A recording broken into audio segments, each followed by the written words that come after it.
Some homes or buildings exist in inexplicable places simply because the homeowners refuse to sell.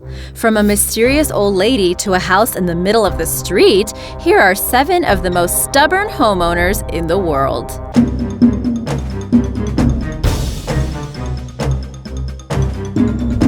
Number 7. Edith Macefield.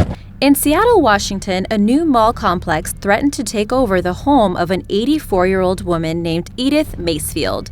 She was offered $1 million for her home, which she had bought in 1952. However, she refused. In a letter, Edith claimed her mother dragged her all the way from England to look at the small house near Ballard Bridge. Her mother apparently had never had a home of her own, so Edith bought it for her. Perhaps this is the explanation as to why she held onto it so tenaciously. Construction moved forward and the mall was simply built around her little property. The foreman of the construction project, Barry Martin, befriended Edith. He helped her with her groceries, medications, and took care of her until she died in 2008 of pancreatic cancer. She was 86 years old. It's believed that her story inspired the Pixar film Up. The home, which Edith called Whitewood Cottage, is now referred to as the Macefield House, the Ballard House, or the Up House, and was left to Barry Martin on Edith's death. He searched the home looking for clues of Edith's past, but only came up with more questions.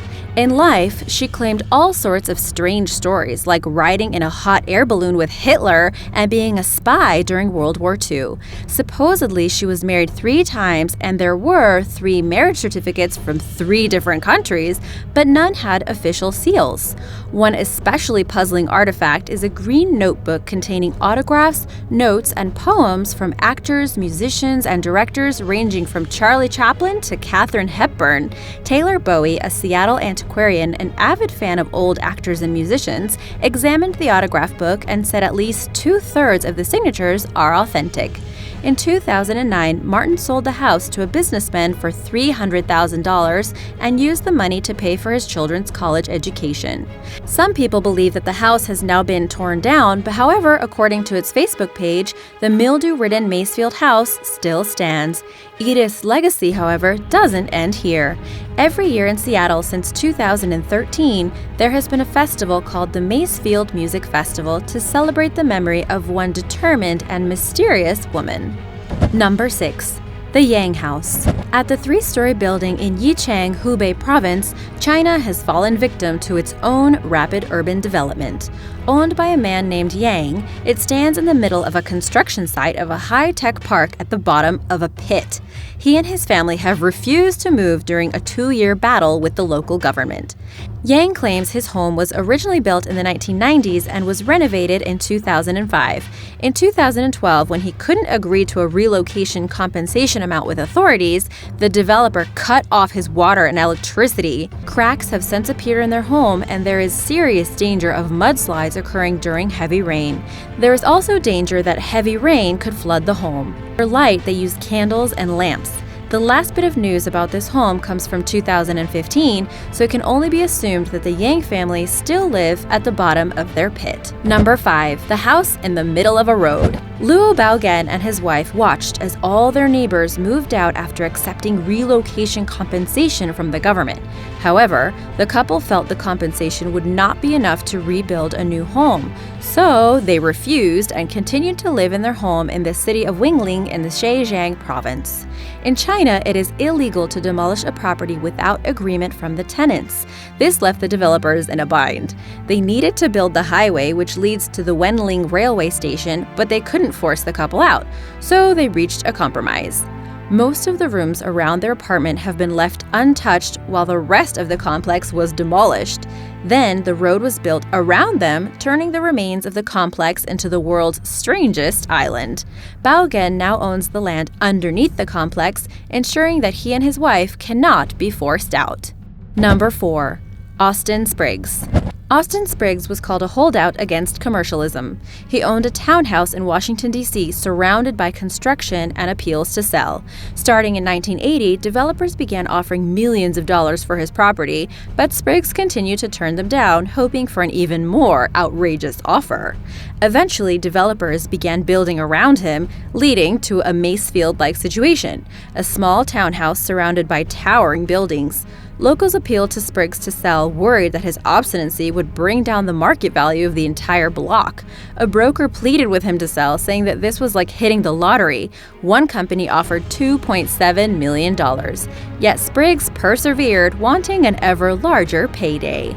Then, in 2006, developers stopped making offers. Spriggs tried to turn the rundown home into a restaurant. However, the family's plan died during renovations when workers discovered a crack in the foundation. A real estate agent claims the crack was later repaired. Adams National Bank, which claims that the Spriggs family defaulted on a $1.3 million loan. In despair, they put up the home on the market with a price tag of nearly $2 million. However, local developers turned up their noses and refused to make offers. In 2011, the bank foreclosed on the property. A partnership of two developers bought it for a measly $800,000, only to sell it to an investor for $3.88 million. I guess Spriggs should have sold when he had the chance. Number 3. Ishmael Bermudez. A Native American man in Miami has refused offers of $1.8 million because he believes his home rests on sacred ground. Ishmael Bermudez, 65, also known as Golden Eagle, has been excavating the backyard of his home for almost 50 years and claims it is a mystical place sacred to the Tequesta tribe.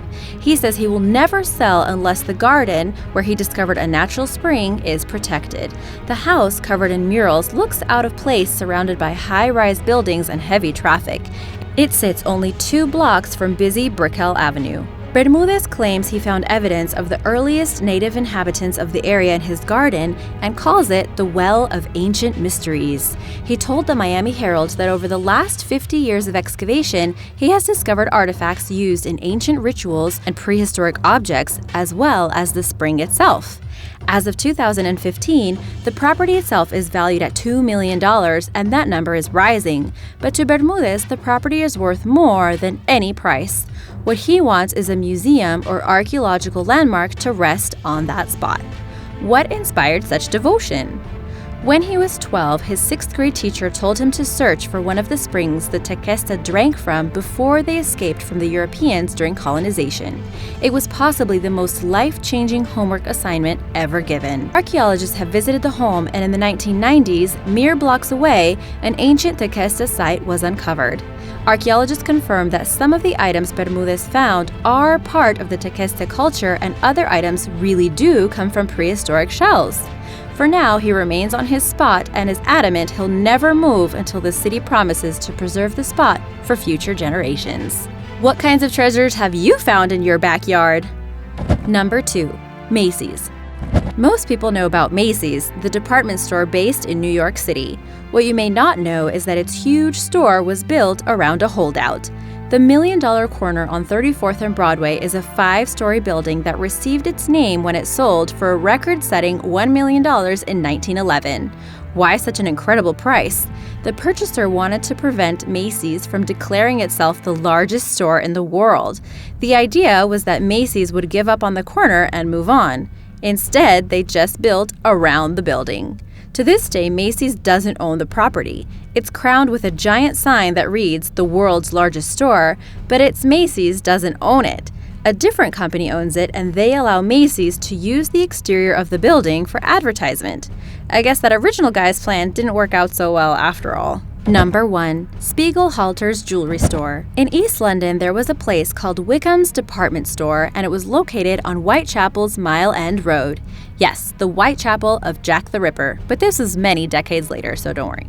In the late 1920s, the owners of Wickham's had expanded to occupy the whole block save for one lot, which was occupied by Spiegel-Halter's Jewelry Store and sat in the center of the street. Wickham's wanted to rebuild their sprawling department store and planned an extensive expansion and remodel. Wickham's offered numerous prices for the lot, but the Spiegelhalter brothers refused to sell. Their stubbornness led to a bizarre situation.